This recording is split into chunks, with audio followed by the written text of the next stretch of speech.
That's fine. Do you mind? Is Katie available? Okay, thanks.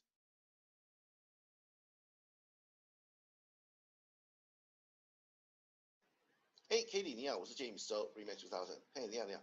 那个找，West Covina 那个 case 来讲的话，Escrow Instruction 那边是都好了，那你觉得要 buyer 去你那边直接签吗？还是怎么样？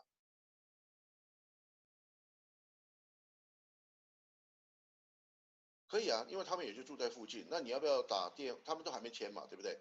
因为我那个今天下午会做那个 inspection，你要不要打电话直接跟他们约一下？Maybe before 我们做 inspection 的时候，他可以过去先去你那边签。我们下午2点做 inspection，都可以啊，或是 inspection 完之后再去签，因为 inspection 也是2个小时，在4点结束。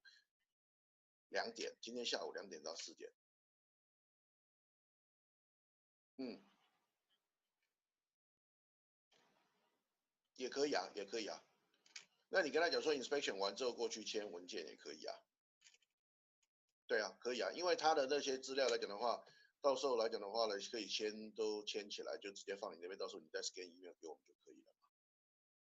对啊，呀，因为如果说，因为我想说他跟他先生最主要是先生讲英文嘛，然后太太讲中文，就是这样子，都可以啦，都2个都讲英文其实都可以，最主要是讲给先生听，然后太太到时候就一直跟着签就可以了嘛。呀，那我有给基尼，对，那这样的话呢，那个他们就住在沃纳而已嘛，沃纳那个 La Puente 那边很近，所以我有跟他讲你们那里，那天他有抓报那个支票，所以他知道你们那个在哪里。那你要不要跟那个，对你看看要不要跟那个 buyer，我有给经理他们家里跟他手机电话，你看要不要跟他联络一下？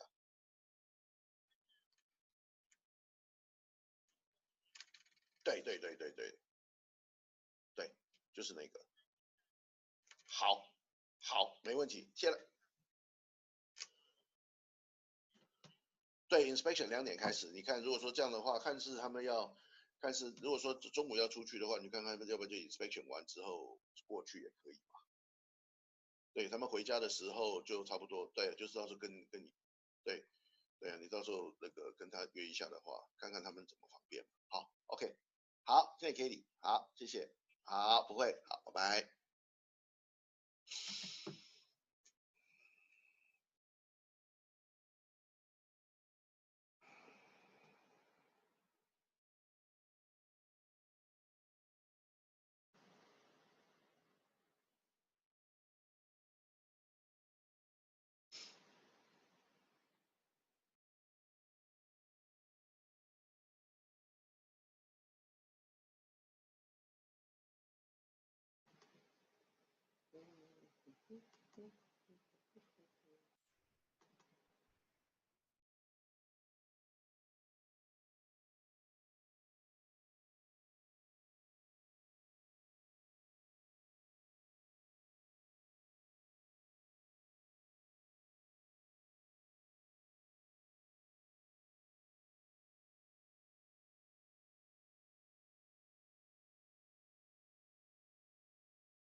是吗？对呀，那是女人喝的，男人要吃苦，你不知道吗？OK。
荷兰特，他们给我换这个，我今天还没办法走来走去。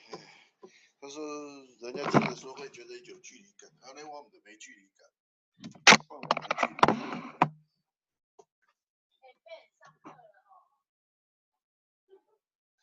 我那个喜欢，我还是平常喜欢这样走过来走过去，晃过来晃过去的。他现在叫你戴那个 headphone。对啊，戴了我怎么了？拔掉吗？拔掉的那边都无声啊。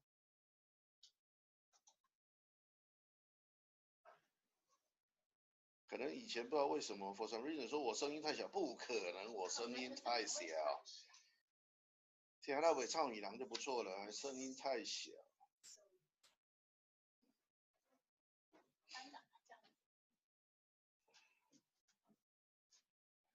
Morning。早。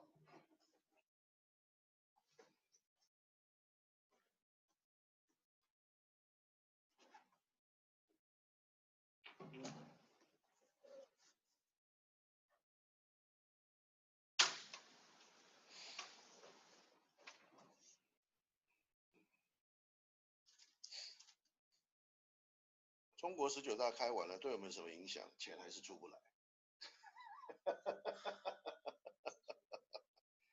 钱还是出不来。Have you noticed buyers? There's a lot less buyers.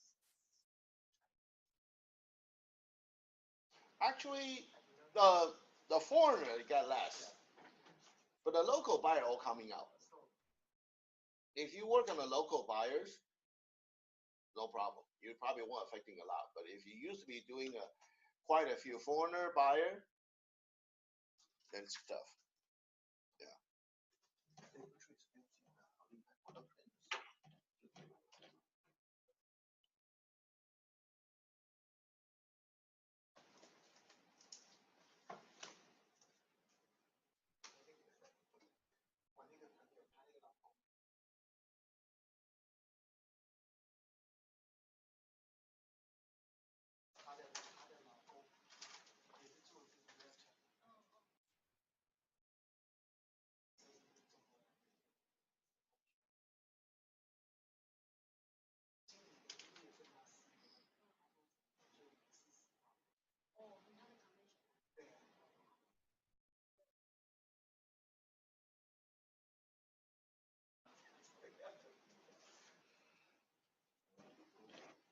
I'll deal with it later.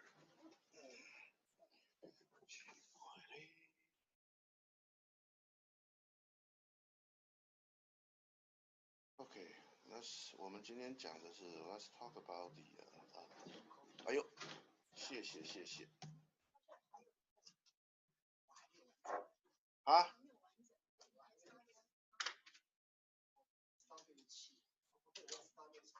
你只要68，你后面不是没有吗？哦 ，OK。哎，奇怪，怎么你后面会？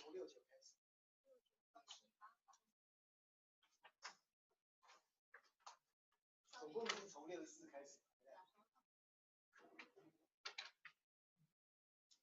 好奇怪，我今天是明明有纸，为什么印不了？搞不懂。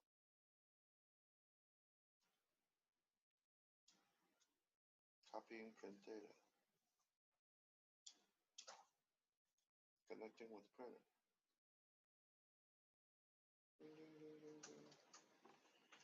OK。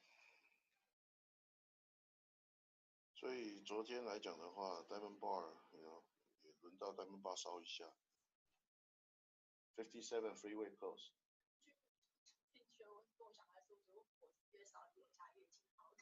不会，不可怕。这个没有烧。没有，它是 freeway 两边，每次都是 freeway 两边烧，因为那边有杂草。对，那你如果是会烧到你家，哇，那你家住在 country 里面呢？上次那因为什么 country 上以前有被 evacuate 过。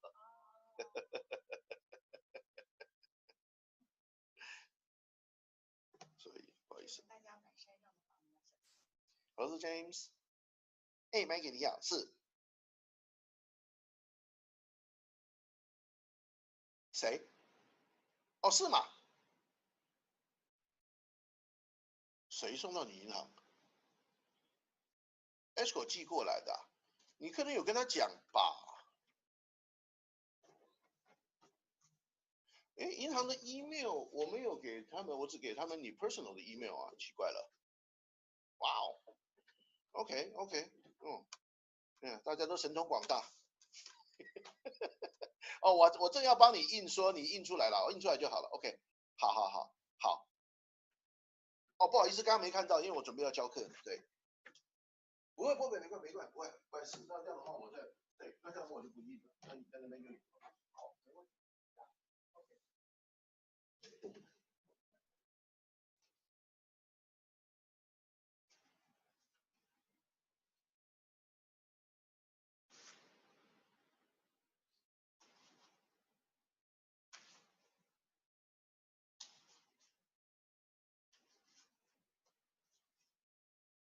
所以我打球的时候 ，I saw 的那种救火的飞机，刚好我在 Pomona 嘛，那 Pomona 那边不是有一个机场嘛，然后就这样，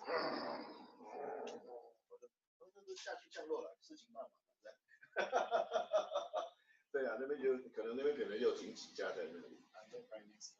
Are you right next to it? Okay, that's like when I play golf. It's like, boy, those are the plane is going, on above the golf course. Usually when they take off, it's on this way. But when I go down the golf course, they pass it by. I say, boy, that's low. So I say, how come though? Because we didn't see any fire here. 应该是救火就晚回来，因为 Diamond Bar 那个只烧掉10个 acre, not much, only 10 acre. Compared to Napa Valley, that is terrible. But Napa Valley, that one, do you know how they cause a fire for Napa Valley? No. Because it's so, that's what I saw in the news. It's because it's so windy, one of the electric pole, bang, 就是普通的电线杆倒掉 because the sparks, boom. Yeah, 1,500 acres. Winery, a lot of winery, they got burned, so the houses, just because the windy caused the electric pole fell. How can you sue city? It's an accident. I mean, it's wind. Yeah, it's an accident. I mean, how can you sue city? If like somebody light up the fire, that's different, okay? If you can find that person. Really bad. I was up at San Francisco. Downtown San Francisco, Yeah.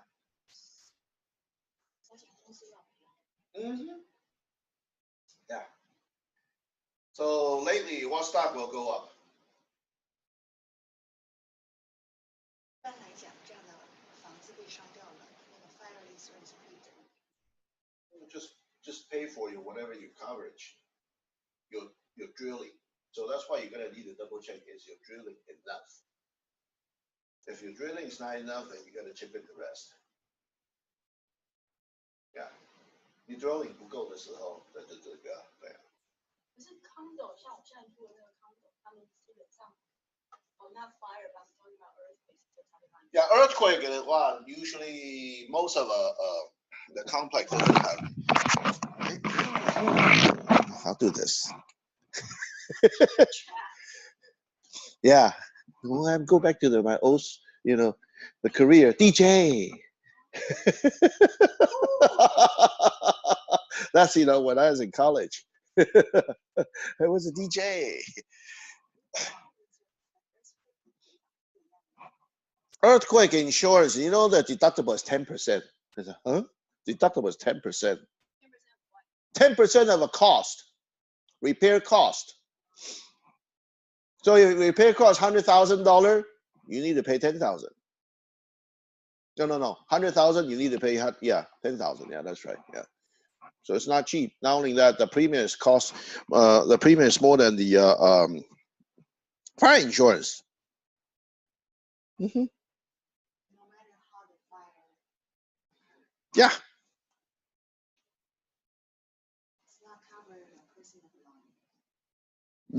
Well, it depends what kinds of insurance you have, though. If the personal belonging, yes, they may cover, but it depends.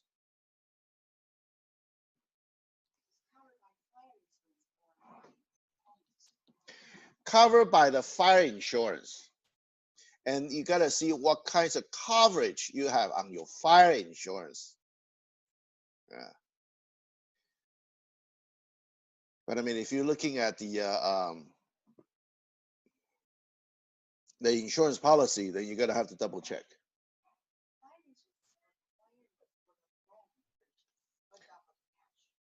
Cash is not. A true situation happened. I heard on the escrow officer, one of the buyers saving on the insurance money because they pay cash, right? Answering your question, cash doesn't have to buy the insurance. Okay, so not only that, well, I can say typical Chinese, it's they want to save money. So that's why they did not buy the insurance. So it's the property in Israel. So he rented to his friend, his best friend. The friend is no problem. I'll take care of everything. $4,000. He spent about $800,000 buying all cash in the house in Israel. It got to be the huge house. Okay, rented out for $4,000. Okay. And I don't know. I don't think they do signing any paperwork or whatever. Maybe a really simple lease agreement. So his friend rented out again to a third party for $6,000, making a money for $2,000. Well, unfortunately, that third party planting the marijuana inside the house. And what happened is the end up. This one is a more severe case. The whole house need to tear it down. Oh, whole house. Because it probably all affected a mold or something, whatever the situation happened, because the police officer, the whole house is gone. You need to tear it down. And without the insurance, you know who paid for it.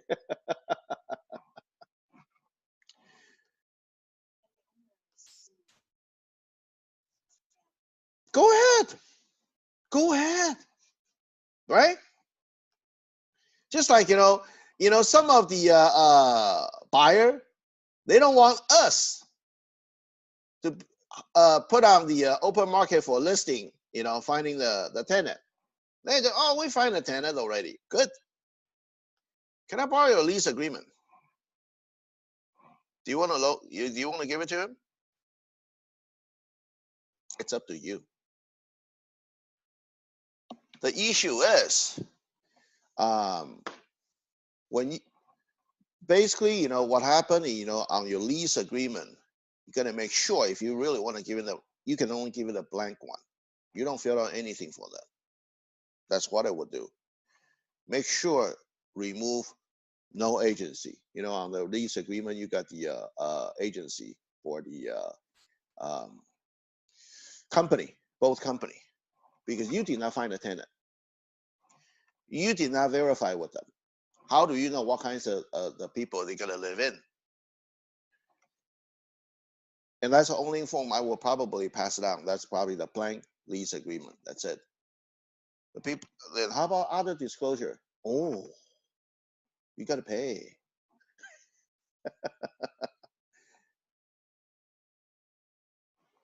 I won't give any other disclosure statement. They want us. That's all I can, as a courtesy. I'll just give you the blank one. Sometimes I even download through Google, not even my own form.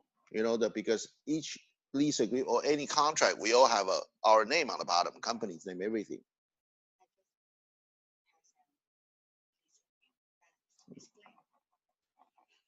Yours blank? And the bottom lease agreement or any contract, you should have your name. Oh, you didn't see the bottom. Okay. you look at every form on the bottom, it do have our information. Okay? Keep it blank. Yeah. That's fine. Technically, it's fine. It's a courtesy. I'll just give you the form. But even on Google, you know, if you search a lease agreement, you can also find the art, you know, for the lease agreement, but without anything on the bottom. Okay, that's fine. But if you want other disclosure statement, I'm sorry, gotta pay. You know, I cannot give you everything for free because the more form I give it out to you, I got more liability. So sometimes I just, you know, I'm sorry, those are, you know, company policy. You didn't let us make some money, then too bad. You all you get is a lease agreement as a courtesy. Yeah. Rest of it disclosure. What can it go wrong? I say a lot of things can go wrong, especially the house with the pool or the bigger house. Anything can go wrong. Yeah. So that's what I'm telling you. So that's the real case, you know. And now the seller is like the owner is like, haha. The house haven't fully teared down yet, but you know, it's like, oh man, he saved the money for insurance. The house insurance have no insurance for that one. And police officer required that house need to be destroyed, demolished completely.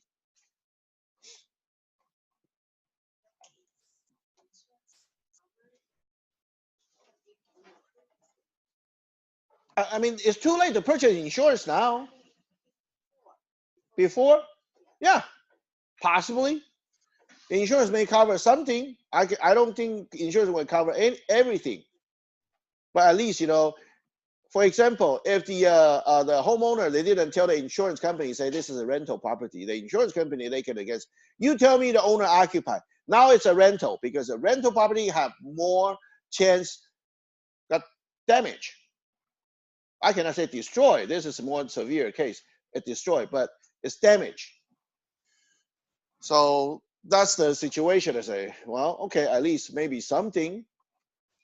But the if you did not, you know, actually telling the insurance company, say this is from owner occupied to rental, can they deny the compensation? Sure, why not? You did not tell me it's a rental. Yeah, the insurance coming to make some money. Yeah.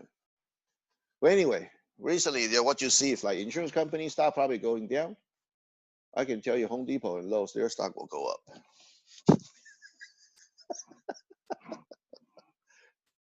Yeah. So that's why, you know, you got to see a lot of things as the you know, the in the world, what happened, whatever that happened. Like, you know, last time they got tornado, you know, through the uh and flood Texas. What's the next thing they got up? Crude crude oil, 原油. Yeah. Those are, and if you look at commodity, now it's stable, pretty much at $51. Well, maybe it's not really related to real estate, but that's, you know, basically I look at pretty much everything, you know, what happened from politics to economics, because eventually it will affect our housing. Yeah. Hmm.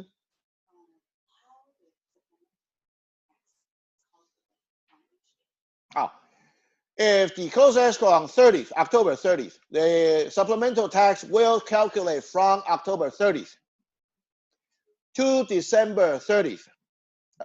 So that's, you know, for 30, December 31st, December this year, okay? And the following year, the fiscal year, January 1st to June 30th. That's a two different, yeah, two installment. They will calculate it and divide the two installment equally. Mhm. Even as I know it's probably only 8 months left on supplemental. Mhm. But property tax, you need to pay ahead of time. Supplemental, you can pay later. Because October 30th, you close the escrow. What happened? You usually have to pay it in escrow already. Buyer pay, seller pay, put all the money into the escrow, right? Because the delinquent day is December 10th. Oh, coming right up. Every time you think about that, it's like, oh boy, property tax.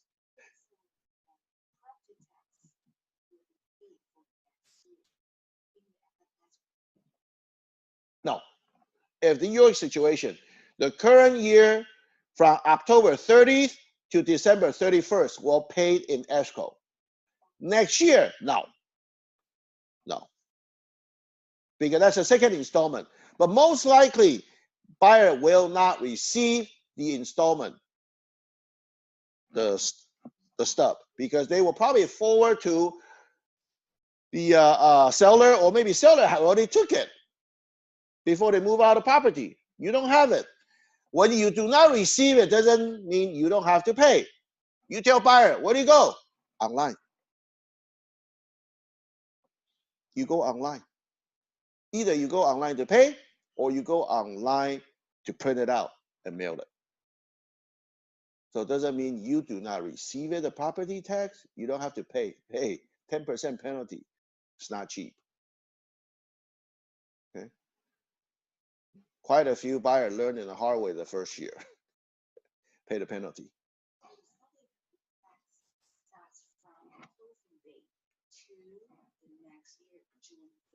Yes.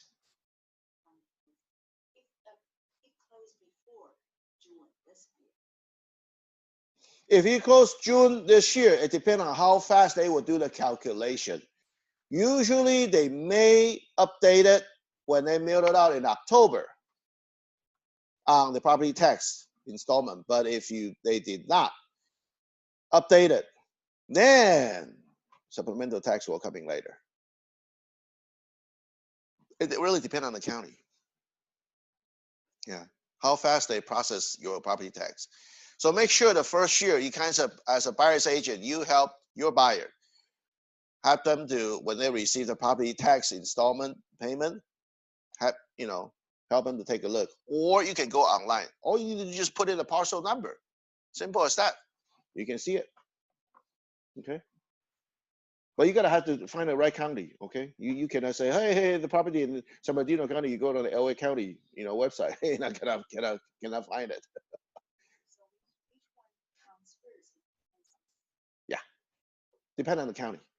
County, because the property tax is collected by county. Yes, because the website, they will tell you total amount. No argument. You want to argue with the tax amount, the property tax amount, you better file with the form. It's like, when the property value going down, and the property tax did not go down automatically when the financial crisis. Quite a few buyers and the homeowner, they want to challenge the county. Hey, you charge too much. Yeah, you better have evidence, like 3 house, similar size in your neighborhood recently sold, and compare your assets value. You see that every time when you see your property tax, you have assets value, and that is they base on that to charge on the property tax. So the assessed value on that, if you more than the currently sold, you gotta prove 3 of them. Not 1 is not enough. Gotta have the 3 less than your assessed value. then you can challenge. You can tell them and say, you're gonna have to charge me less tax. Like my house, back then, they drop automatically. And I love it. After a year, go back to normal. Well, the value go up, bang, go back to normal. So if your neighbor is selling cheaper, you should be happy. Woo. The close escrow cheaper. That means I can have a lower property tax. Well, not much less though, a few $100, because their assessed value is not much more than the neighbor sold. Yeah. But now they are way different, because the value when I gradually got up compared to market value, you still have a gap. Yeah. Okay, we'll do it, for the MLS profiling sheet. Writing the MLS description for your listing. Something you can write and something you cannot write. So I'll go ahead and kind of tell you, on the description part on the MLS, something you cannot write in the MLS. Anything you think is a privacy issue. Homeowners information, cannot put it. Anything have racism, okay, or discrimination wording, don't put it. But how can you know? Because that's sometimes you can maybe learning more detail on the risk management in your board if they do have a class on that. I think costs about $200 for 2 days class, and they will tell you every detail what they're supposed to put on the wording. For example, that's what I learned. Walking distance to school, you cannot do that. You are discriminating the wheelchair people. Then what word you should do? You should put it. You can put walking distance. Then what else? What actually? Yeah, pretty easy. School close by, right around the corner. It's okay. Yeah.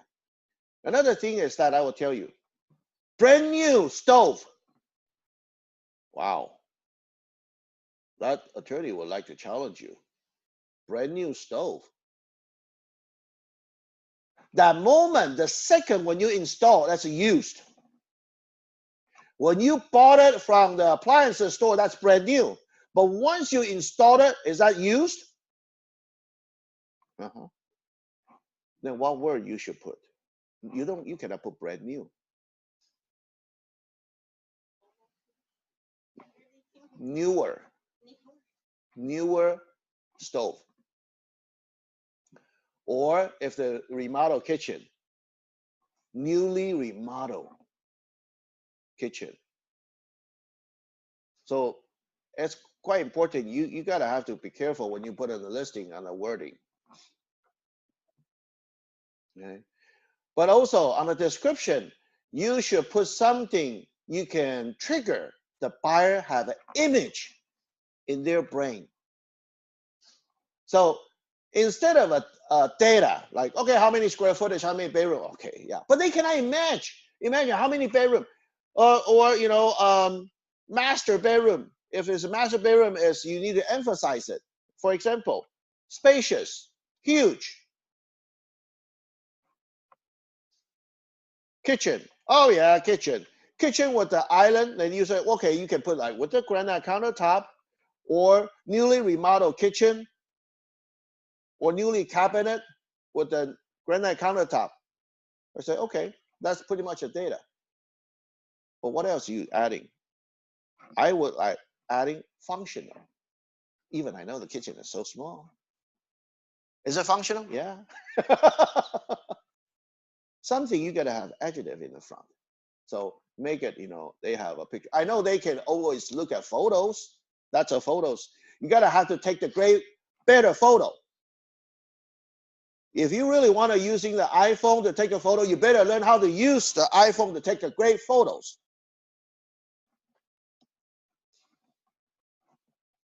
And What, nobody, is an expert unless, you're taking tons of photo. For example, if you want to be a great photographer, that's why I read those books and magazines and say, nobody success overnight. What did they do? Just like, somebody, they're writing an article. They got to force themselves writing 1 page a day or taking how many photos a day. So practice, make it better. That's it. You probably take nothing good photos each day. But sometimes you say, oh, the one of a great photo that count. That's it. So that's what I'm learning, I'm taking all kinds of photos, yeah, every day. Then when they go home, you probably delete everything. Because now see, digitally photo is fine. But I mean, if you really want to, take a photo yourself, for the property, you better learn. Otherwise, you hire somebody, $150, couple $100, hire the professional, because that make the difference.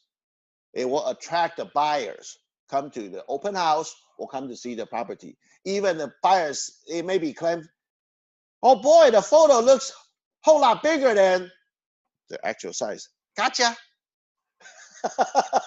You show up already, right? That's the whole purpose.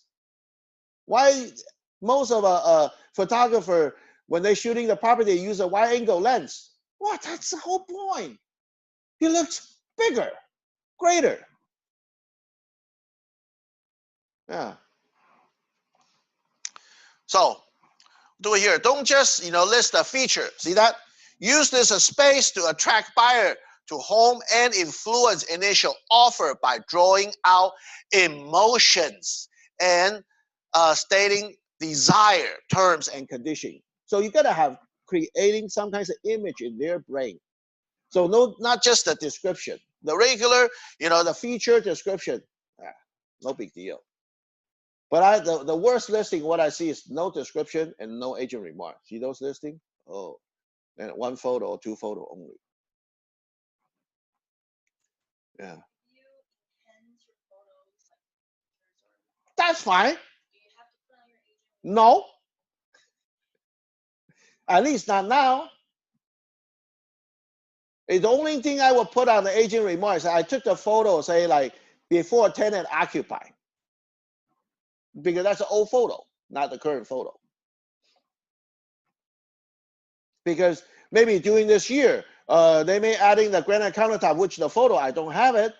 But instead of retaking a photo with the tenants, all the furniture in, I rather sometimes using the old photo with the vacant, property. So it depends.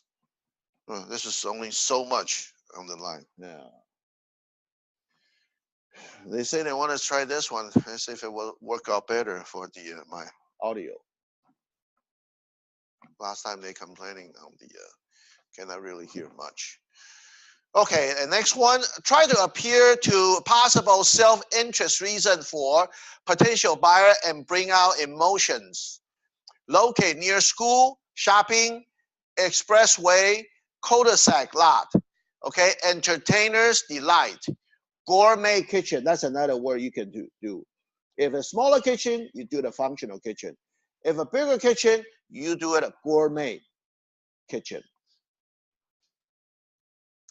Prestige gated community, resort style backyard, room to expand for growing family. Yeah. Bargaining price, landscape is envied by neighbors, premier location in neighborhood, respect condominium, best value in neighborhood. I didn't really like the last one, the best value in neighborhood. Well, they can compare now. You don't have to put a description. But, if the inside the house, I would probably do a lot, located near. I would emphasize it could be like if there's somewhere close by, not only on the school shopping or expressway, we can put freeway. Then I can probably easy, exit on which exit, or look at it, closely. Sometimes I even put bus stop, doctor's clinic. Okay, movie theater. If it's closer by the Pointing Hill Mall, I say close to the mall. But what do you have in mall? Bowling alley, movie theaters, not just a shopping plaza. So you have entertainment stuff or closer to a county park. But the issue is you cannot put closer to 99 Ranch Market. Uh-oh. You are advertising for someone else. No, not for what I learned on a risk management, because you have a possibility of advertising for some store or supermarket. So I can only put county park. I cannot say Shabaran Park. I just don't name it. Yeah. You see a lot of people, they go, oh, it could be closer to 85 degrees C bakery store. You cannot do that.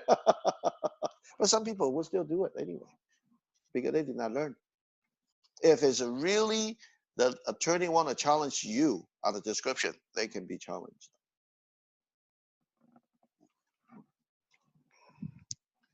If seller piss on you for anything, they can after you for everything. They find you something wrong with it. They want to find something negative, you know, from the doesn't matter, buyer's agent or listing agent, same thing. So you try to minimize your risk. That's it. Exchange and linking. Seller willing to include a refrigerator, washer, and dryer with full price offer. Quick close with full price offer. Full purchase price including decorating allowance, or dollar amount full price offer include home warranty and decorating allowance. Personally, I probably would not leave this section into the description, but I will put into agent remark, just in case. That's my personal preference, though. I would not say anything. If the washer, refrigerator, dryer included, I will put in an including area. Simple as that. But I will not say full price offer. If you want to say the full price offer, then you better put an agent remark. Just like if you have any bonus, want to give it to the buyer's agent, you put on the agent remark. But you cannot put dollar amount. Just like this one. They are okay without putting a dollar amount. But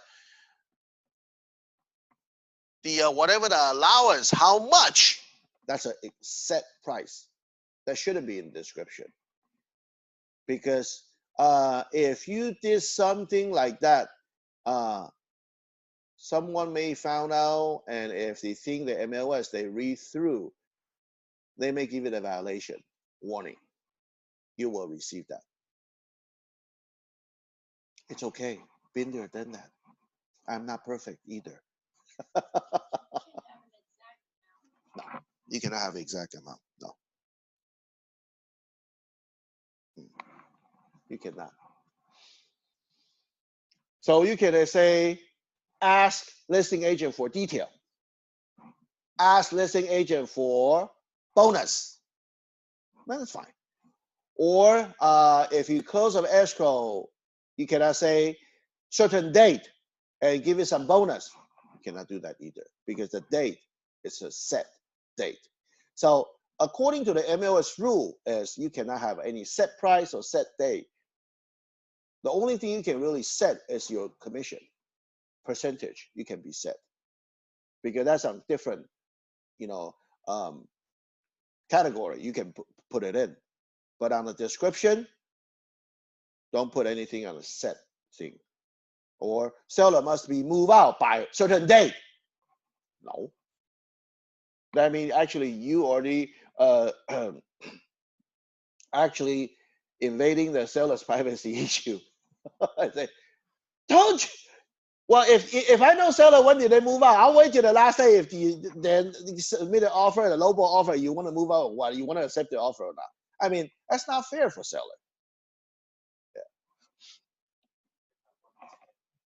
Yeah. Huh? Okay, tenant is going to leave the place. You could put it on the say tenant planning to leave by the end of whatever the month. Planning, because sometimes the tenant did not leave exactly the right time. Then you're in trouble, right? Because you already put the date. But I would to put the vague. I say, tenant decide to leave or planning to leave by the end of, say, October. You still leave a question mark, right? So don't leave it something set, yes or no, those kinds of, statement.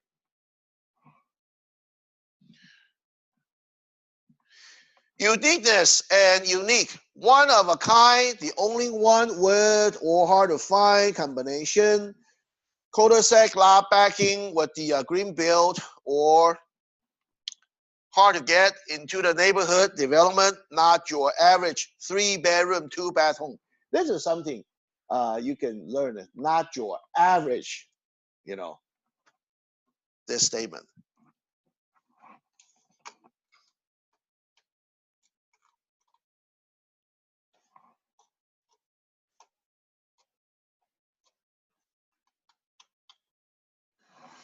If you look at a contrast price 20,000 below market,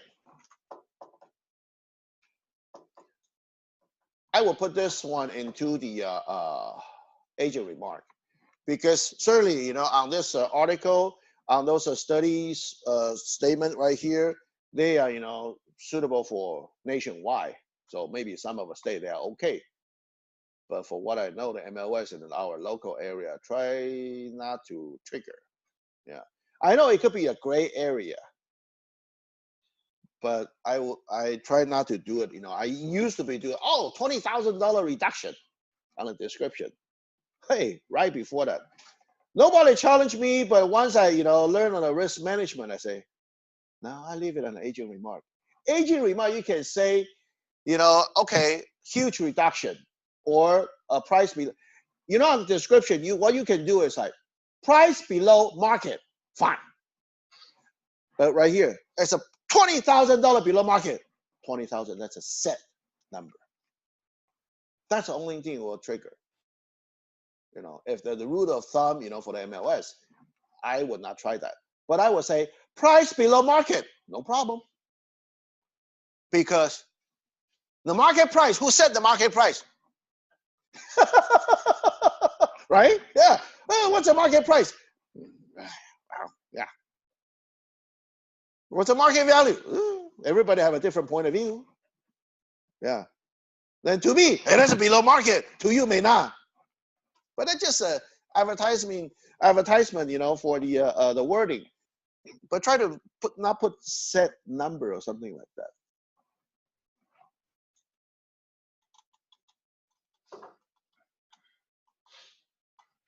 Okay, here's a buyer and broker agreement.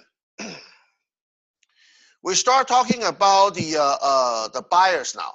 Okay, we'll finish up pretty much on the listing. But I mean, if you're interested on the wording on the listing or description, actually I did bought the books. How they put on the description. From could be pool to the patio to in-house, outside, landscape, everything. Then they have all different kinds of work. Used to be I did bought that. And nobody taught me how to do it. All I have to learn is buying the book and learn. Yeah. But usually I will not put tons of wording in the description. I know a lot of agents, they love to. People doesn't have time to read that many words or what they want to see. Photos. You know how it's a maximum photo we can put on an MLS now? 75. Those pictures are taken by the listing agent or somebody else. I don't know that. We don't know either. Where do they Listing agent by themselves, or it could be seller, or it could be they hired a professional photographer. But one thing, do not copy previous photos into your own photo, because that still have a copyright. Whose copyright? MLS copyright. Not just, it could be from the previous listing agent copyright and the MLS copyright. You violate valid to thing. Copy the picture from Builder's website. Builder's website, probably you could because they are the public. But eventually, I rather took my own photos. Builder's website looks nice, I know. But I mean, if you want to advertising, you know, on the stuff, just like, you know, you go to visiting on the model home on some of a builder and you advertising on the Facebook, that's fine, but you take your own photos. And nobody complain, right? Yeah. Because, you know, the this country is, you know, pretty, the only thing is bad is that people can sue you for anything. I know it's, We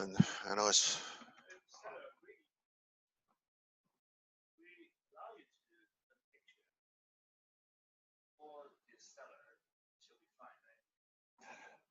before you put on the market, ask the seller reviewing the photo. That's what I would do. As those photos are okay by you, I'm gonna put on the MLS because once I put it on, it's hard to remove. Well, I can remove the MLS, but how about Zillow, Trulia, other publication? The other day, on weekend list, I saw some ads, and then there's a comment below that. That person is my friend, nice.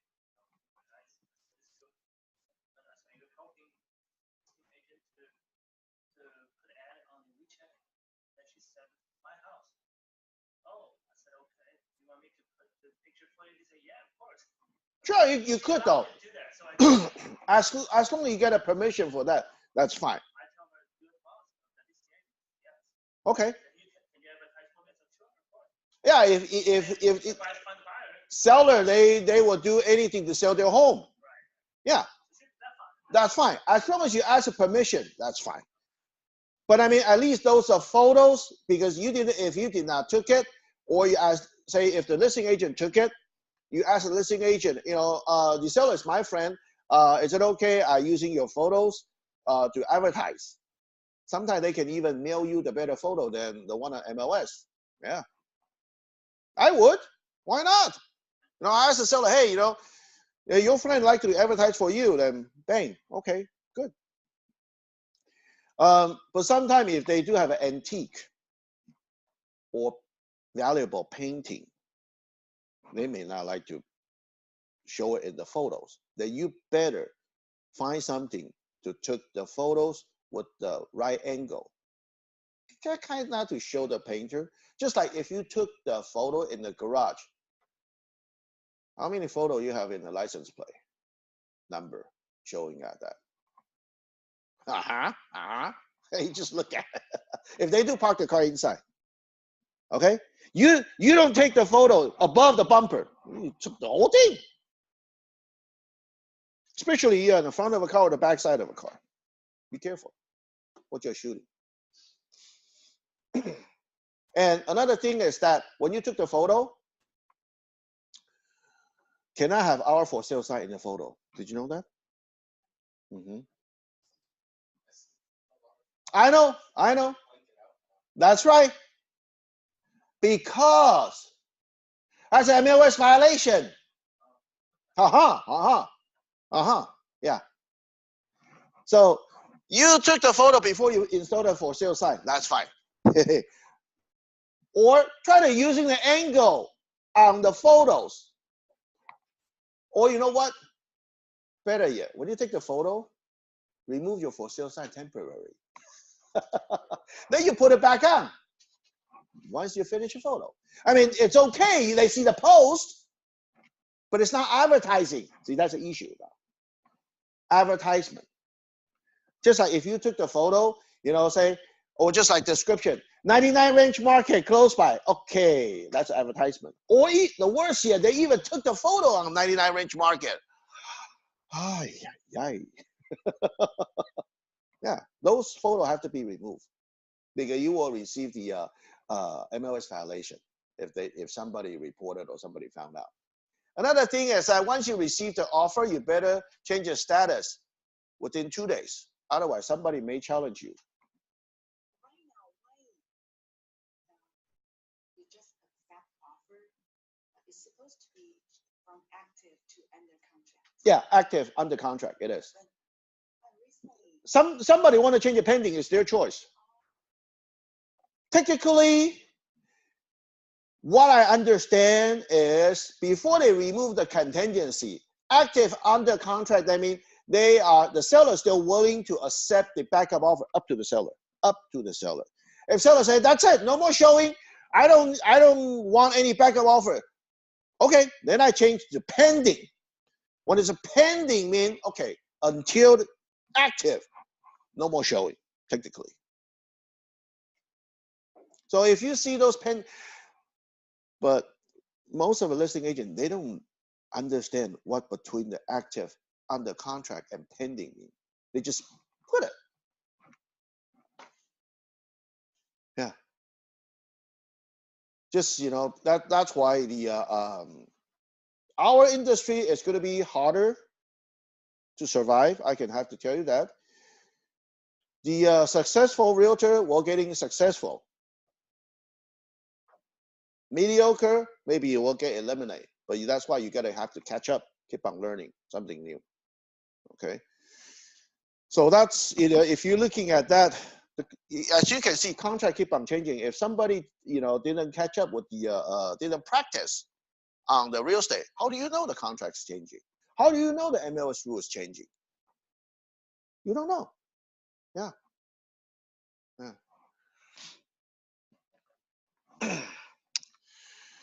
Okay, so we're starting with the buyer's part. Official form. This form was developed by the, well, certainly this is Arizona. This is, you know, what they starting on this booklet, you know, for the service deserve. But if the buyer's broker agreement, this is a very first form. That's what we call the agency disclosure. We need to sign it first before we're signing any form legally. Otherwise, you are not their agent. You are technically, you are violation. You are violating the real estate law if you did not signing the agency disclosure first. But better yet, if someone you don't know, the lead or even the referral, or you are in the market, agent was skating your deal, what form you need to sign to protect you, your buyer? Make sure you get paid. Buyer's agreement. Start using that if you need to. I can tell you what area is getting worse now. Arcadia, Temple City, San Gabriel. Yeah. Most of our agent, the listing agent, they're probably looking for double end, especially low end property. When you're signing the agency disclosure, does not protect you. You're the agent. Put it this way. Can buyer finding 2 or 3 agents submit the offer for the same property? Can they do that? Can buyer do that? Yes. Yes. I'm the listing agent before. When I look at it, when you receive the offer, if you're the listing agent, especially you got multiple offers coming in, make sure not just the agency, not just the price. Who is the buyer? Who is the buyer? Because I saw that. Wait a minute. Same buyer, 2 different agents. Then I start calling both agents. Hey, Mrs. Agent, you guys have to get something straight. Which offer should I look at it?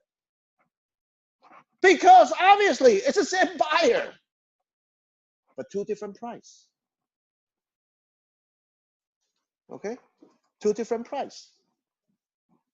So doesn't mean you signing the agency disclosure will protect you. But if one of the agent, if like for example, if that's the same scenario, 2 offers coming in, you submit the offer with buyer's agreement. Oh boy, Which offer should I use? Only the one with the buyer's agreement. The other offer, no, I cannot even touch it. Not only that, it will protect you as a buyer's agent. Listing agent will not escape your buyer. Because sometimes they will tell the buyer, hey, look, if you don't buy it directly from me, you don't get the deal. What do? That's it. If I tell the buyer that, you are the buyer's agent, did you know? Do you think your buyer will tell you? No. Because been there, done that, even through our office, co-worker. Even the famous one too. Yeah. So anything could happen. It's not just us out there. Even happened to our office too. Oh, you don't buy a house from me? I'm the listing agent. You just won't get it if you have somebody submit an offer to me.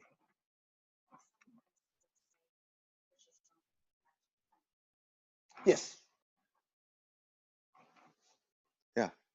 Because when I joined the Remax, long time ago, it happened. I tell you guys before. Yeah. Now still co-worker. She probably forgot she escaped the deal from me. Long time ago. Long time ago. Something I will always remember. It's okay. I don't feel bad because why? Move on. I'm just telling you, I learned from the hard way. And I hope you guys doesn't happen like I do. Nobody taught me how to do it on the real estate. I just have to learn from the hard way. Yeah.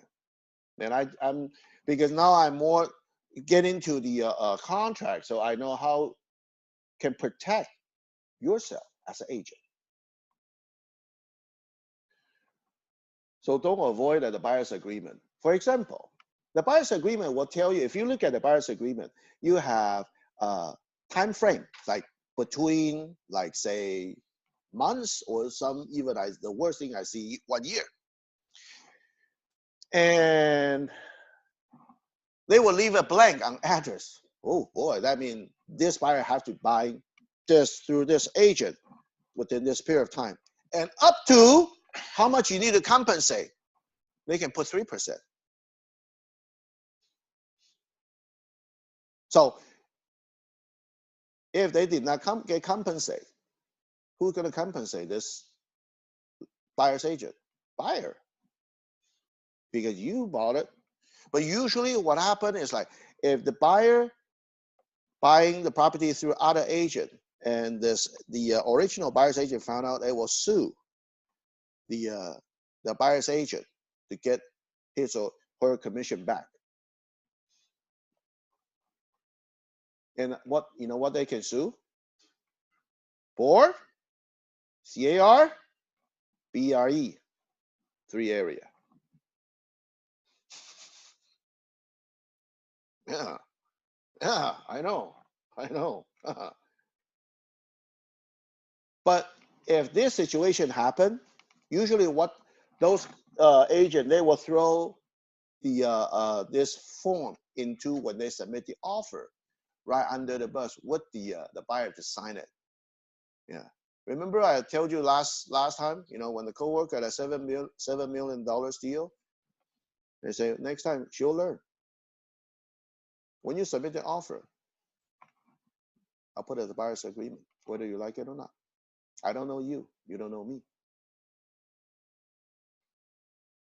And how do you explain? I say, well, you got to show your loyalty. You got to buy this property. You got to buy, they say, if the Arcadia, because Arcadia, Temple City, they are the worst. If you buy in the Arcadia, you got to go through me. If you go to Irvine, you go find someone else. That's fine. But you can lock in at least a city. Even the worst thing is you put in the if the buyer doesn't want to sign, okay, fine. Then I'll let you sign it for just this house. Who are you protecting from? Listing agent to get the deal from you. Because agency disclosure will not protect you as the buyer's agent. Okay? So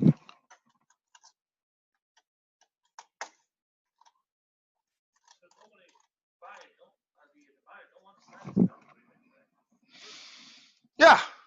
But that's why I say when is a good time to let them sign it? When you submit the offer. When you want to submit the offer. Because they want it ready to buy. This is the time you have them sign it. Offer is given, the other party doesn't necessarily take that. I know, but I mean, at least, The buyer wants to sign it if it's not taken it by the other party. but that's okay. Sometime, even, you said, I only submit the offer if they don't want to sign it, you can even leave the address, on the buyer's agreement. Or at least short period of time, even 1 month or 2 weeks. I want something to protect myself.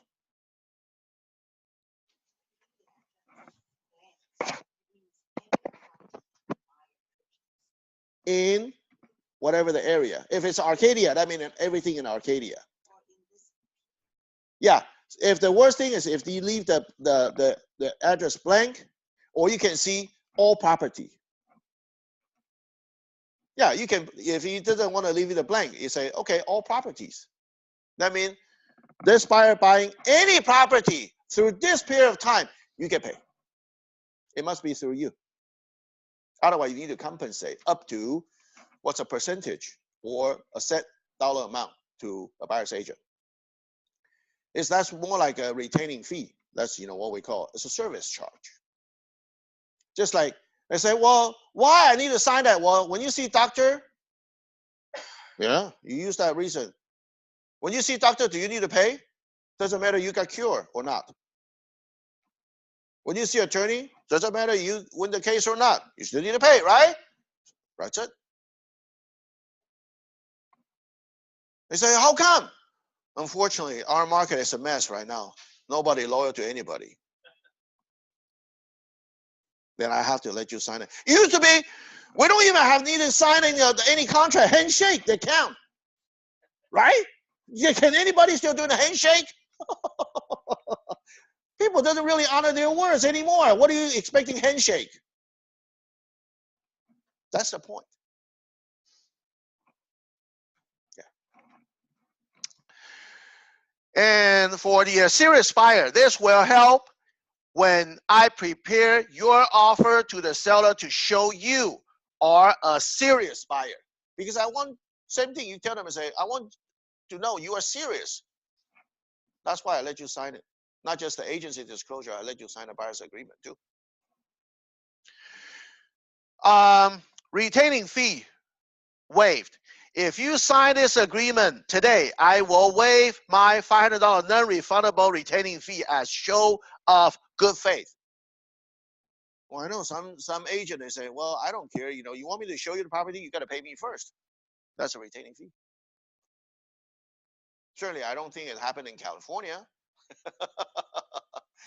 But some other area, maybe. I would say Caucasian, they can more accept it on this scenario. Chinese is hard, but I mean, but on the other hand, it's like, I rather don't start it until I regret it later. Just like, when I do the listing, if I cannot deliver, if I don't have a confidence to sell your home, I rather turn you down now or I let you down later. That's what I usually tell them.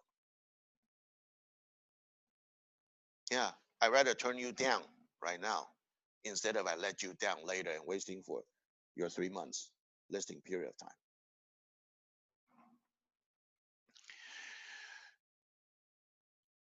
And the because it just happened recently. If the seller expecting, or sometimes we sugarcoating when we do the listing presentation. Yeah, we can sell your property fast. Yeah, you talk about over $1 million. How fast you gotta sell? It's tough. and you still sugarcoating on that, and you know what? Oral agreement is still considered agreement. So after a couple months later, seller said, how come? Only got 3 showing. You say you can sell my property fast.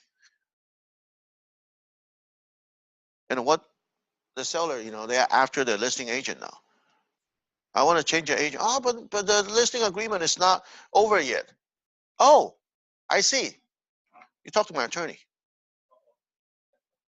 You promised me, you'll sell my property fast. Huh, huh, huh. Who do the listing presentation on that? Mozo. Yeah. They promised they will sell it fast. That's right. I would say, for example, if you know it's an overpriced listing or the condition not so good, surely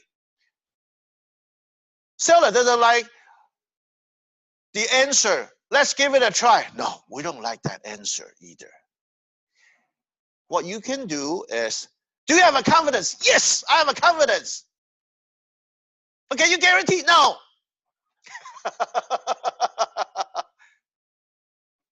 Yeah, I do have a confidence. Nothing is guaranteed. Yeah, nothing is guaranteed in America. So they can accept that, but don't see the Chinese or Asian. Sometimes they like to bluffing, and when you bluff, boy, you better deliver.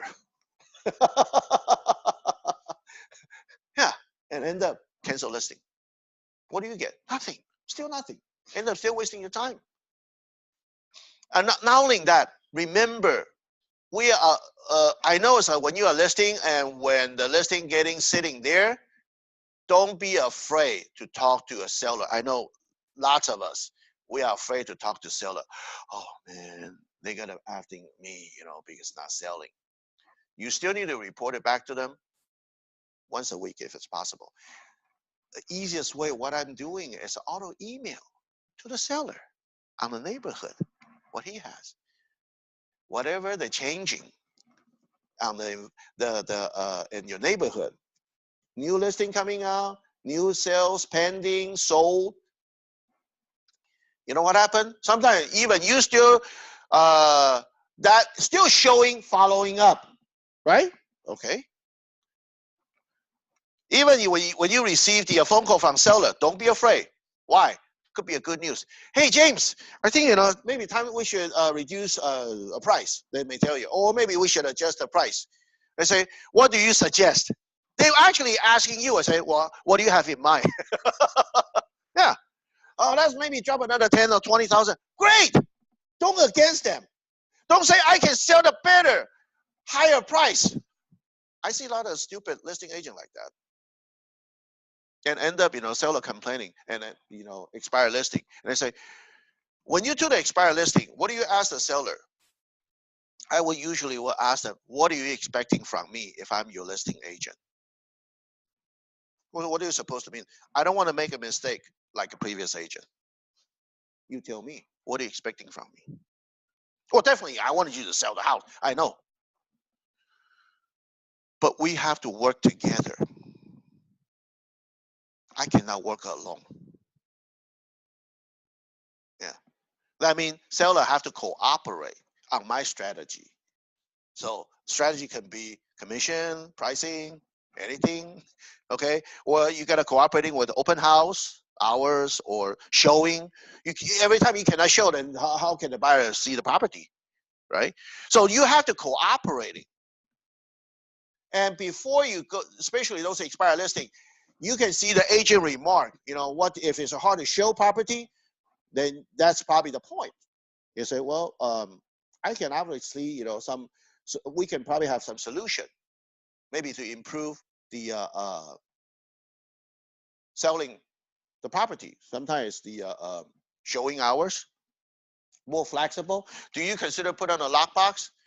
So I don't feel safe. It's okay. I understand. It's still appointment only, or they can call before showing. CBS code. Not many listing agents know that our Supra has a CBS code. We can control it. Yeah. So those are you can propose to the seller. Or Worse yet, how about that? At least leave me a key so I can open the door for you, for other agent. I mean, you gotta trust me, are you? Oh, I have dog. You better make a friend with the dog first. Okay, if unless it's like, you know, huge dog, well, that's different. Other than that, at least leave you a key so you can, every time it's showing, at least listing agent can open the door for the a buyer's other buyer or buyer's agent. If you don't comfortable with the leaving a super lockbox, you can ask the seller, at least leave me a key. Okay, required form. The form is required by my broker. Well, certainly not exactly, you know, for the buyer's agreement. You know, the buyer broker agreement, this is not exactly the requirement. Well, certainly, I don't know other state, but not in California. And the fairness doctrine. It's only fair to both of us that you spelled out how we will work together. Don't you agree? This is something you want to tell your buyer. Is that fair? I'm going to loyal to you, and I got to see your loyalty to me. Is that fair? Because I'm going to work hard, fight hard for best of interest. Could be the pricing, or sometimes not the best price, but get the deal. It's my job to help you buy the property, get the deal. Then you got to show me the loyalty.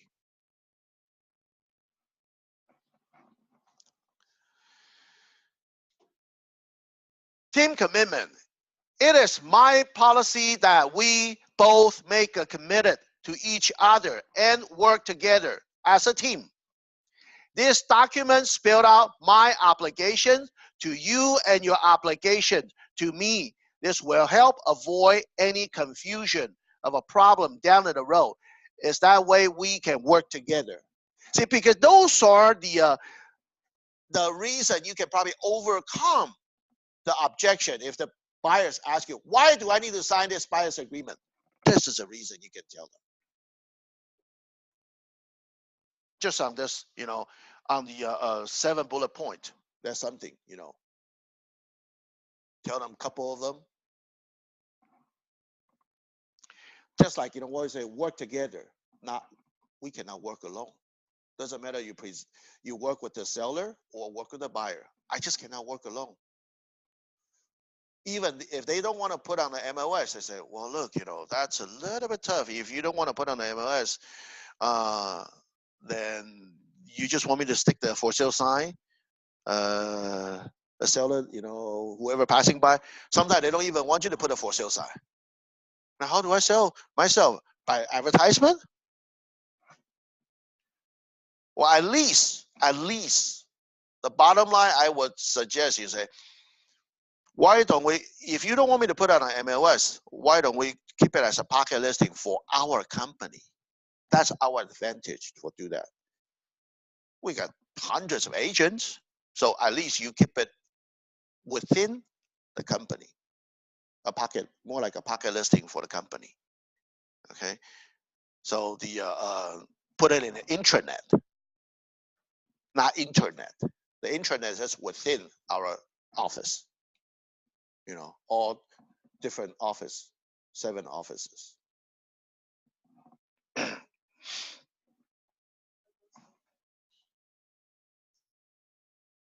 Pocket listing, you're still signing the listing agreement with the commission, nothing different, but you're adding another form, SELM, seller excluded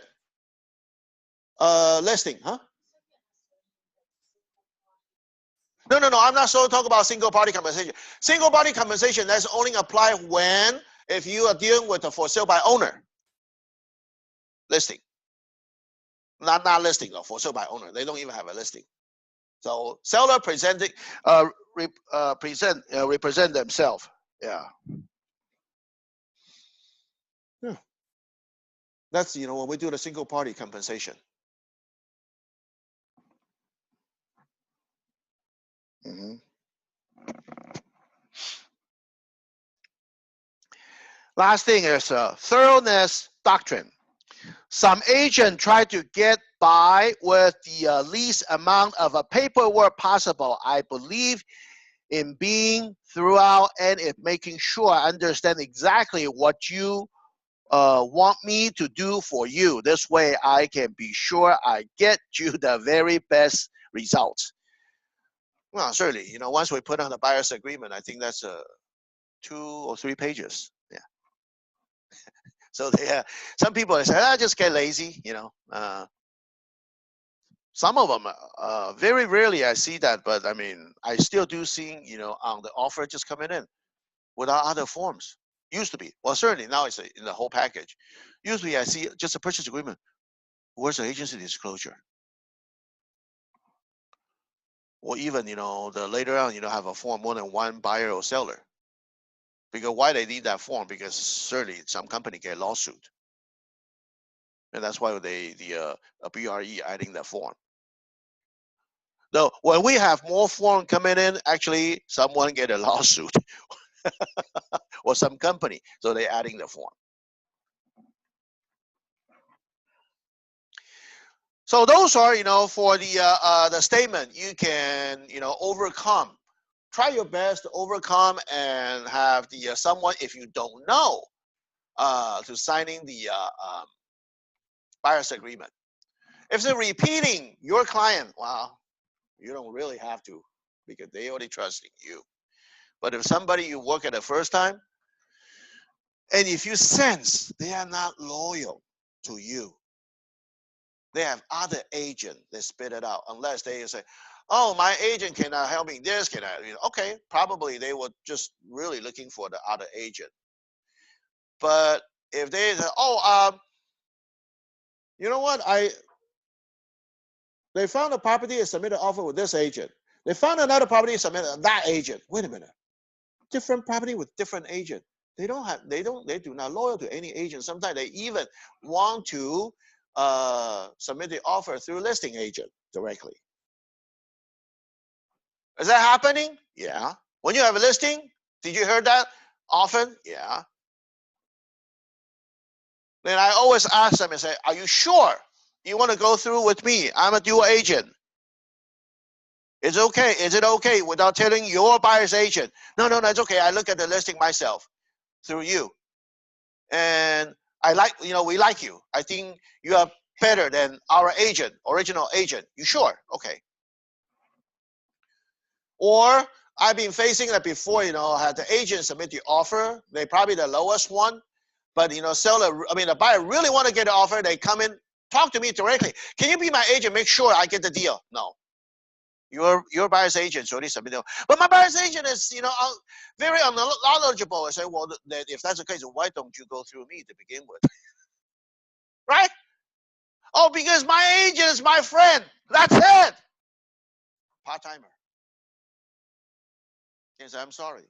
Your agent's already submitted the, at least I'm being fair. Can I skate the deal?" Absolutely. Because the buyer's agent did not submit the buyer's agreement. Am I the listing agent? Can I get his buyer? Yes. I know we don't do that.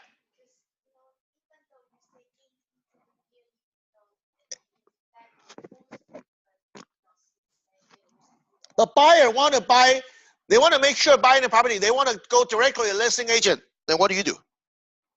Buyer insists, "I want to get this property, so I want to go through you." I said, "I'm sorry, too late. You have to go back to the agent." No, you cannot even enforceable. AD only telling you are presenting this buyer, particularly on this property, as an agent for now.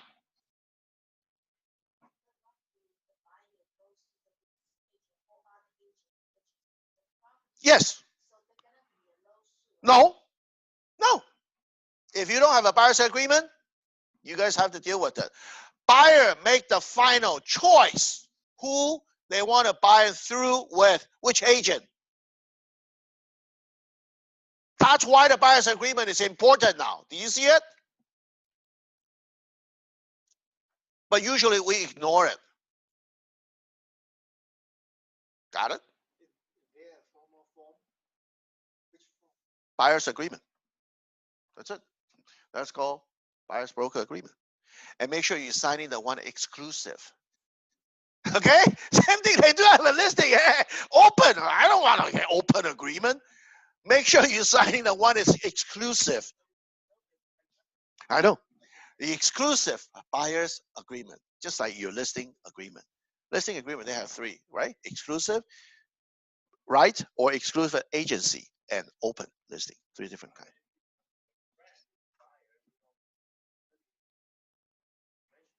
I know. Yeah. But if you get, well, friend, usually you can probably get away with it. But if you found somebody through Zillow or referred by someone else and you don't feel comfortable with it unless you can, I mean, knock on the wood, so far I did not, personally, tell you the truth, I did not sign any buyer's agreement before since when I practiced real estate. But am I going to start doing that? I think I will. If I start saying, you know, I have a confidence with myself. You will stick with me before, you know, I believe you will, you know, get the deal. But a lot of buyers, they looking for a dollar sign. How much kickback you give it to me? 50%? That's what they are looking for. You don't give me 50%, I don't go through you. Because I lost a deal probably half year ago. Exactly the price I'm going to offer. I even submitted the offer to the listing agent. Buyer still finding another agent submit the same offer because the other agent gave it $8,000 back. Well, it's about 1%. Listing agent will actually want to go through me, but I say I didn't know until the loan agent telling me because I know the loan agent because they disclose on the final proceed, the buyer's estimate, closing estimate.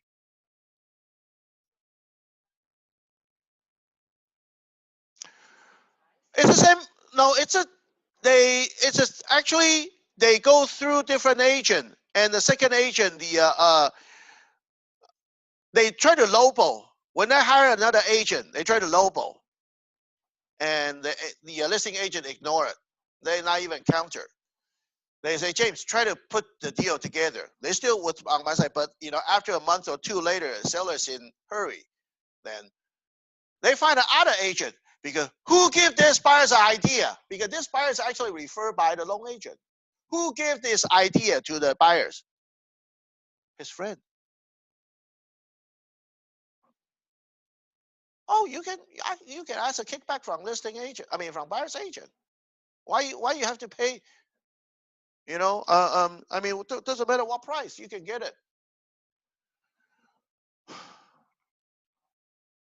I even asked a buyer, am I doing something wrong or anything offends you?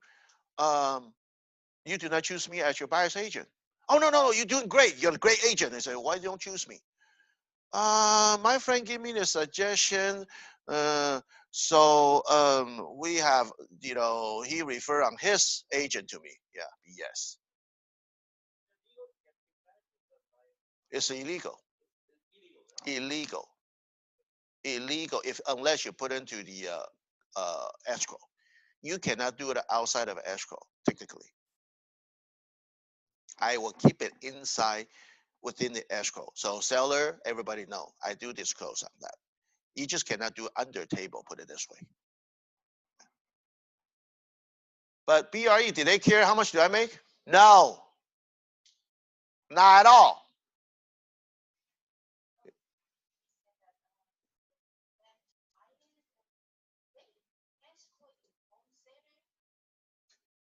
Well, that's okay.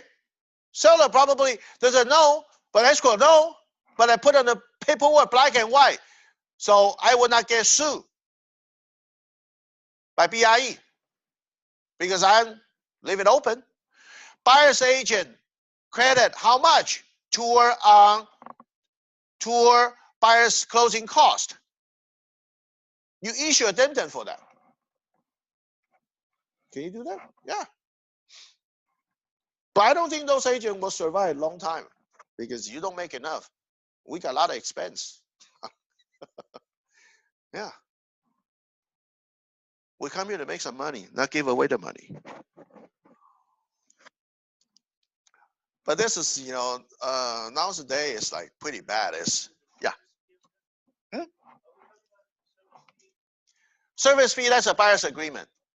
The service fee, I mean, let's agree. For example, if you do not buy from me, you gotta pay me. So remember what I talk to you, you can say $500, $1,000, or up to 3% commission, or the 3% of purchase price. That's the service fee, retaining fee. Nothing wrong with it. Just like listing agent, if like they did not continue, you know, remember, you know, we'll talk about listing, same thing. You can have a retaining fee. It covered my minimum cost, my gas money. Yeah. So that's why you gotta value yourself. How much do you worth per hour? Certainly not $10. Okay. You gotta value. Is it $200, $500 per hour? Yeah, depends. Just like how the attorney or accountant, how much per hour? See? They can charge you. Doesn't matter they win the case or not. Buyer's agreement, not listing agreement. Listing agreement, you could, you know, paying a retaining fee because you can always have the retaining fee, you know, for listing agreement as long as you can even keep it, you know, within the other term and condition. That's how you basically you and sellers agree. Say just like last time I tell you, say, can you put on the net sale? How much the seller get? You put on the other term and condition. Who control the listing price? Listing agent, not seller. Can you put that term and condition into it? Yeah. When I talk to the seller, when I charge you 0% commission, you better sign it. Can you do that? Yeah, why not? 0%. Why? Because somebody did it before. And you calculate backward. The listing price on the listing agreement is not the one you put on the MLS. The one I put on the MLS, you already figure out the buyer's cost, buyer's commission, listing agent commission. Then you put on the because who control the listing price? Listing agent.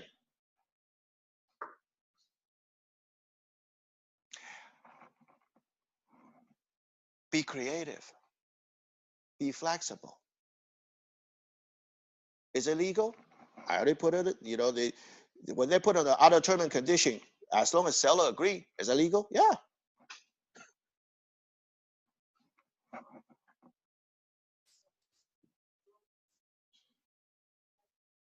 How do you compete with other 2% agent? Both, total. How do I compete with them? Or just like, you know, last Tuesday when I showed you the Redfin, 1% listing your house. Oh, certainly buyer's commission is paid separately. But just as a listing part, I only charge you 1%. How do you overcome that? The objection when you talk to the seller. Yeah. 1%. You guys probably didn't remember, you know, probably about like 7, 8, or maybe 10 years ago. Help yourself, $39.90. Sell it, you know, listing your house. They give it a flat fee. You put on the advertisement for that. Huh? That's right. Did we still overcome? Oh! Chinese. All kinds of agents, they can do that too.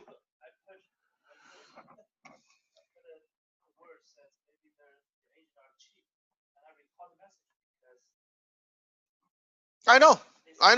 But I mean, can you, yeah, but can you get the net sale? For example, can you get, what we talk about a net sale is like, if you guarantee how much you want to get seller, How much do you want to get? Okay, let's put it down. Guarantee seller get this amount. Otherwise, no selling. Then you gotta calculate backward. How much, you know, listing price you gotta put.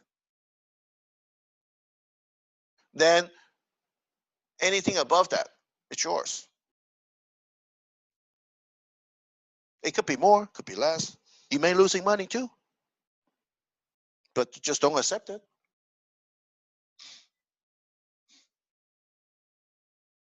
So how do you sign the agreement with the price? The price is, we are talking about net, right?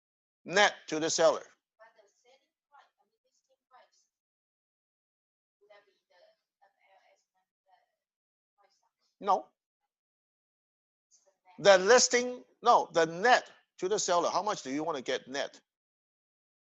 So eventually, I think this market is going to be a worse. So, see, every time we are thinking about percentage, think something different. Outside of a picture, outside of a frame, picture frame. Be creative. Huh? No, seller, how much you get into the pocket net? That's why we're adding listing agent control the listing price.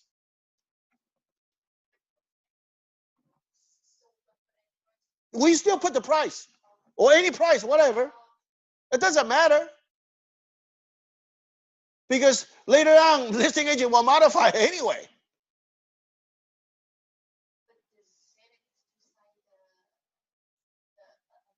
Yeah, seller still need to sign a listing agreement. The modification, I don't have to let them sign it because I already put the other term and condition. Listing agent control it. The MLS listing price. So I don't have to modify again because I don't have to ask the seller's signature or permission because you already agree me as a listing agent to modify the MLS price. Yeah. So without even do this, we can still Well, we can still always do the good old-fashioned way. I mean, no problem. What I'm saying, this is just more creative.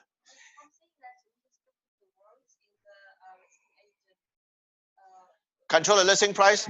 Well, not really. It depends on if some of us, okay, some of a seller, they are not so cheap. That's fine. We'll list it whatever the reasonable price.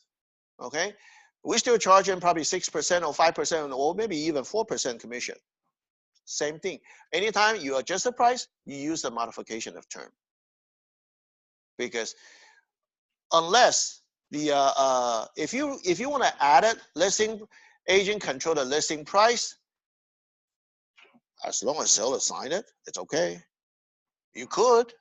I didn't say you cannot do that because other term and condition is between listing broker and seller. Okay. Yeah. Huh? Oh, buyer's agreement. Okay.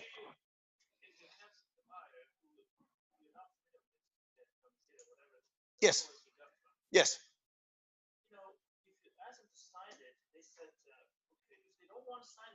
Well, surely you cannot. You cannot. Yeah.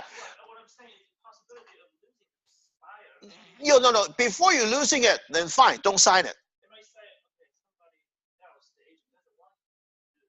That's fine. But I mean, it's like okay, just. I know. So I mean, if they don't want to sign it, you cannot force them to sign it. Yes. But it's good to have it, prepare it, let them sign it. At least I did my job, so I would not regret it if I lose a deal. In a nicer way, it is. And anything I want to try my best, just like, if somebody pay me not enough, I want to do the CBC form. But I always leave it and say, please do not, just like basically you tell the listing agent, okay, please do counter us. And I'm still happy for whatever you're paying me. Don't lose the deal because of a commission or, for compensation, percentage wise. And, I always just leave the back door open. Yes. Just tell you this is an option. It's not required. Yeah. Yes. Yes. Yes. Yeah. Me? Never. Yeah, but I do that. Did I lose a deal before? Yeah. Remember, I just told you. Yeah, recently I lost the. It's an $800,000 house, you know, and I believe the listing agent paying a 2.5%. So if like you give an $8,000 kickback, so the buyer's agent only got a 1.5% left. Some people are still happy with $12,000 left. Fine. If that's a case, am I going to do that? Yeah, probably. But buyer never told me until I found out through a loan agent. And when after close of escrow, I say, well, if anything, because he is actually afraid to talk to me since he already submitted the offer, and I already put it, emailed it to the loan agent, or I mean the listing agent already. So he did not tell me. I say, how much kickback or something, because my friend, you can always ask a kickback from buyer's agent. I'm going to kill his friend. So,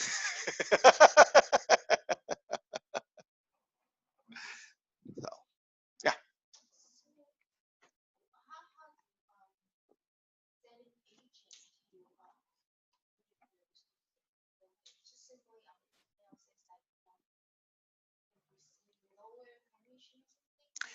Put it this way.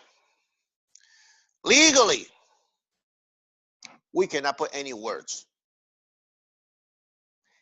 If you want to give the credit, you better disclose to the escrow.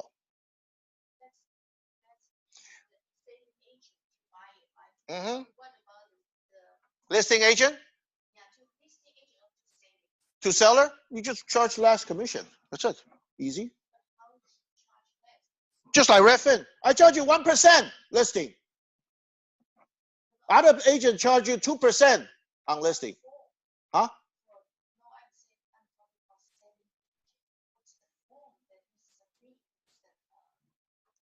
Usually, I would just talk to the escrow, have the escrow issue the amendment. We don't really have a form to give the kickback. She's asking if you offer the listing, if as a buyer's agent, you offer the listing agent for yourself. How that works. CBC form. Co-op broker compensation. Yeah. Yeah. But you better notify the listing agents. I'm going to submit you with the CBC form. But I just like, you cannot just throw it under the bus, on the form. I'll put on the email when I submit it with the offer. Yeah.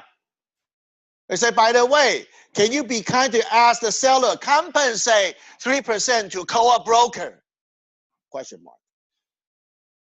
But I'm still happy with 2.5% showing MLS, for example. So did I notify? Yeah.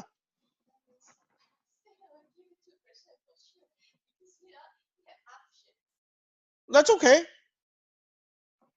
I didn't expecting they will give it to me, but every time if I ask, for example, 2 out of 10 or 1 out of 10, did I make more money? Yes. You don't ask, you don't get it. When I ask, I get it. Sometimes when I ask, I get a bonus too from seller. When I pay you over asking, should I get some bonus? Right? Oftenly, we submit the offer. Unless you compete a lot of buyer's agent, well, that's a different story. But if this is the only one, and you are not just, pay them an asking price, or sometimes even a little bit over asking price, would you get a bonus? Yeah. Yeah. Sometimes, even buyer will give you the bonus after close of escrow, and you are even acting as a dual agent. Thank you. You got it.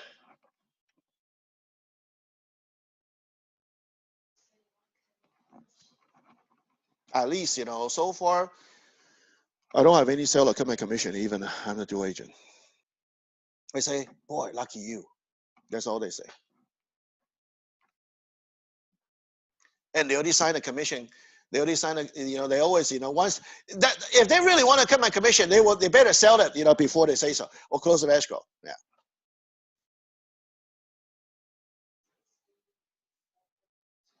Yeah. You know what? Usually the seller, they will, if they are cheap, you know what happened? They will tell you before you sign a listing agreement. If you're the dual agent, am I going to get some discount, right?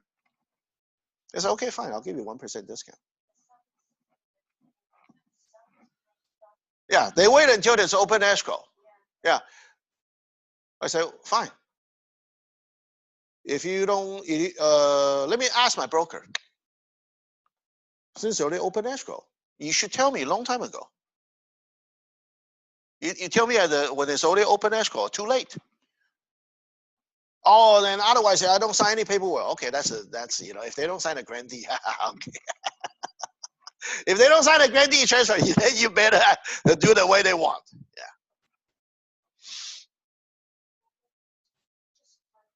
Just right before open. Well, yeah, it's possible. They say, well, then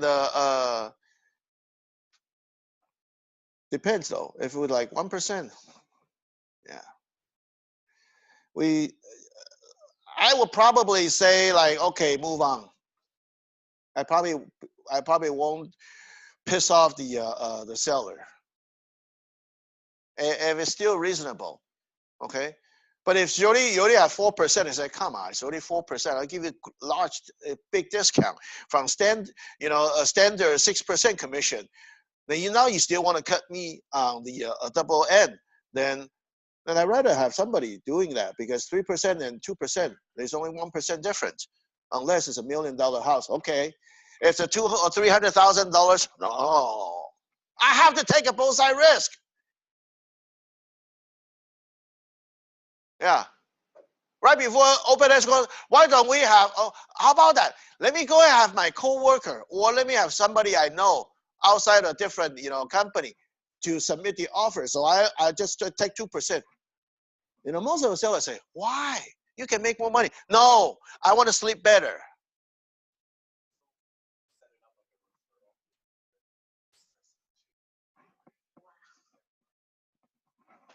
Yes.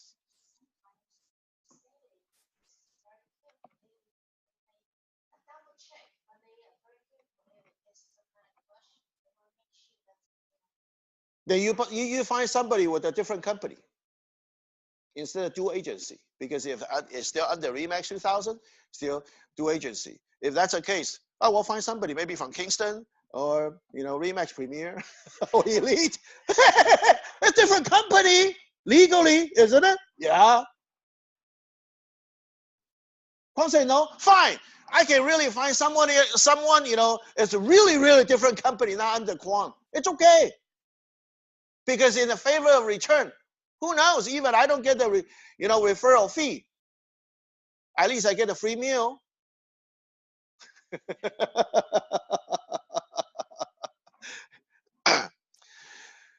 You rather build in with the ally with the other agent. Then they say, well, until the seller say, look, because I'm hiring by you, I really don't like to be a dual agent. But if you don't, if you still want to cut my commission, I rather don't do it. I have someone else to represent the buyer. It's going to be the same buyer, but it's different agency. It's a legal account. I don't know for how long. Who knows? If we have more dispute for a dual agency, believe me, they will cancel this privilege. Just like other 26 of a state is not allowed to work as a dual agent. It's a conflict. Remember, when we talk about, when you're doing like adhere to the Zillow, they even, tell us that if somebody, they call from Zillow, are you the listing agent? No.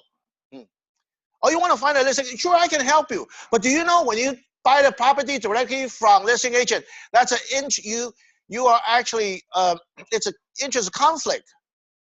between the listing agent as a buyer's agent and seller, because they are hired by seller, not you. And a lot of Caucasian agent, they don't want to be a dual agent. That's what I learned.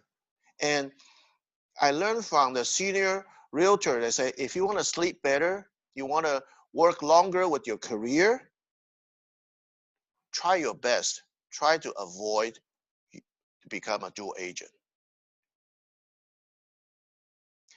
Because when I'm working with a dual agent and buyer, I ask them 3 times, you sure you want to abandon your buyer's agent, your agent, and go through me? I want them to make sure. Yeah. It's not great. Yeah. You don't even ask them. Just like when you do the open house, did you ever ask a buyer, do you have your own agent? A lot of them didn't do it. I will. Do you have your own agent? Oh, you do.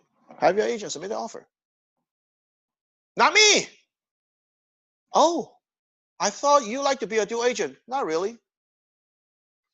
I'm happy for just, my portion. So I can sleep better, eat better. A lot of people doesn't have that concept. Yeah. So that's why, especially in Chinese market, be careful. Irvine, that's more like a Chinese market. Okay. Irvine, Arcadia, Temple City, could be San Gabriel, And then in our area, East San Gabriel Valley here, it's still okay. But if you go down the those area, yeah. You better be careful on this. Okay. I'm worth it. My fee is whatever percentage normally covered by the seller's agent. I show you each listing what the seller's agent is going to pay me. And in most cases, it will be sufficient. If the seller's agent is offering less than my normal fee, we can discuss various ways to try to get the sellers to pay the differences. Either buyers pay or seller pay. That's when we submit a CPC form, or we ask the buyers to pay us. In the worst case, you will pay me the difference at the closing, but it's not likely to be more than $1,000 if the retaining fee. That's what you're willing to charge. And if you don't think I'm earned this fee and save you at least this amount of money, I certainly be willing to discuss this further with you. My goal is always to have my client 100% satisfied. So if you have a confidence, yes, but sometimes just prevent those unloyal buyers.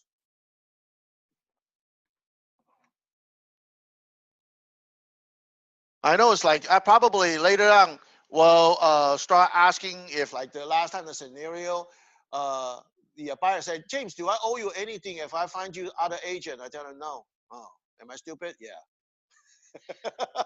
like next time I say, am I owe you something? Yeah, you owe me a lot. What do you mean? Well, my expense, my time. Yeah. And a loyalty to you. Yeah, because who changed your mind? Spire, not me. And how do I compensate you? You see. Use the monetary to compensate me. What do you think is fair? Even, without a buyer's agreement. Because that buyer did ask me that. And I thought it's like, I believe you will find, I have a confidence you should, buy it through me, because I just, basically I already talked to the listing agent back and forth, and we're pretty much, all settled with the pricing, everything. And not only that, we submit the offer. And the buyer still walk away. Next time, if the same scenario happen, I will ask compensation even without a buyer's agreement. How much do I owe you? Oh, boy, you owe me a lot. Yeah. I said, yeah, 3%. No, or, you owe me a lot. Oh, what do you mean? I said, what do you think is fair? You tell me. I will probably try to find out what's going on. And see, that's I'm still learning in the hard way, right? Lose a deal. Yeah.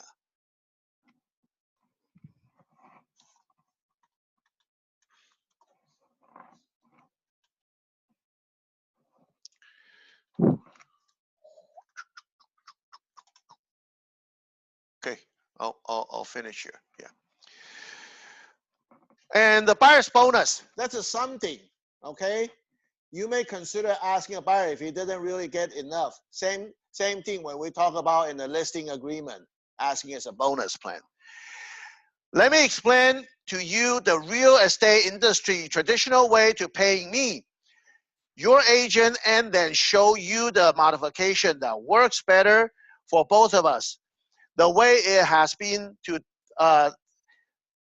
decades in real estate, in the buyer's agent is paid by the seller's agent.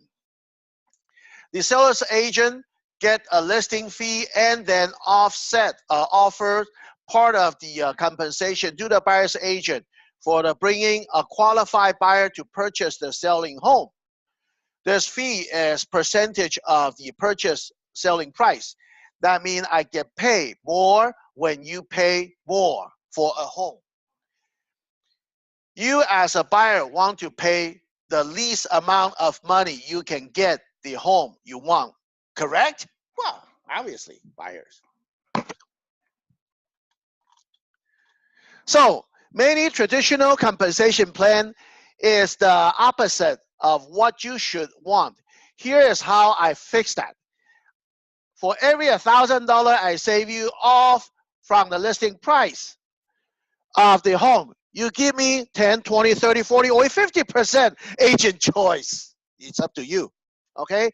And you keep the remaining 50, 60, 70, 80, or 90 for yourself. That way, my compensation is truly aligned with your obligative to get the lowest price for the home. Is that an idea? Sure. Just like listing, it's a bonus plan. How much do I save you from listing price?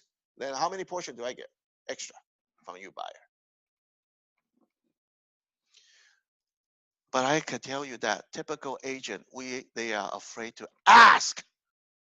Because when the market is going up, just like I talked to other agent, put it this way.